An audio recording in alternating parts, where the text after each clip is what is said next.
This is English Shorthand Dictation, 100 word per minute from Kailash Chandra Magazine. Ready? Start. Honorable members may be aware that under an existing provision in Section 197A of the Income Tax Act, individuals not having any tax liability can obtain payments without deduction of tax at source by furnishing a declaration in writing in duplicate in the prescribed form. I am directing the Income Tax Department to give wide publicity to this provision and make the requisite forms available at the bank counters. It has been brought to my notice that the proposed requirement of deducting tax at source from winnings from races and payment of commission on sale of lottery tickets would impose an onerous burden on persons responsible for paying these amounts.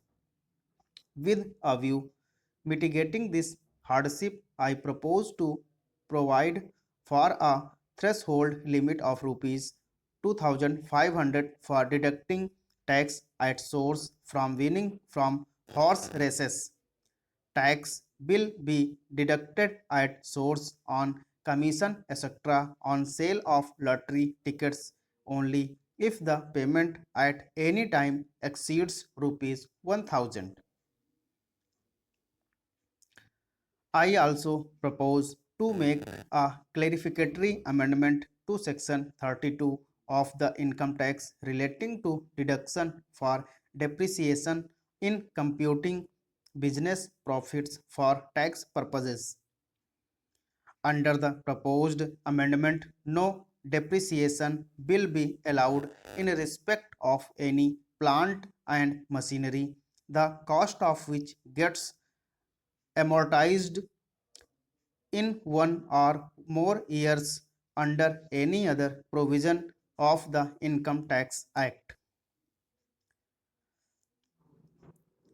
The bill contains a proposal to amend Section 273A of the Income Tax Act and Section 18B of the Wealth Tax Act to provide one more opportunity for disclosing unaccounted income and wealth. Honorable members would agree that this facility should not be open ended. I therefore propose to provide that it will be available only up to 31st March 2002.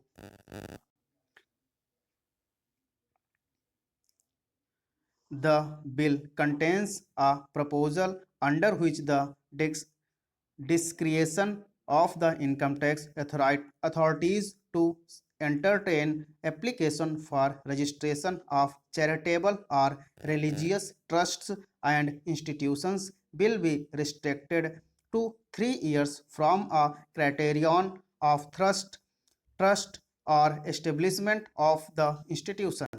It has been pointed out that this proposal may prove to be harsh, particularly for trusts and institutions in remote areas who might not be fully informed about the intricacies of tax laws and procedures. I therefore propose to provide that a trust or an institution may apply for registration at any time. However, an application made after the expiry of 1 year from the date of its creation or establishment will relate back to the date of such creation or establishment only if the delay beyond the initial 1 year is for valid reasons.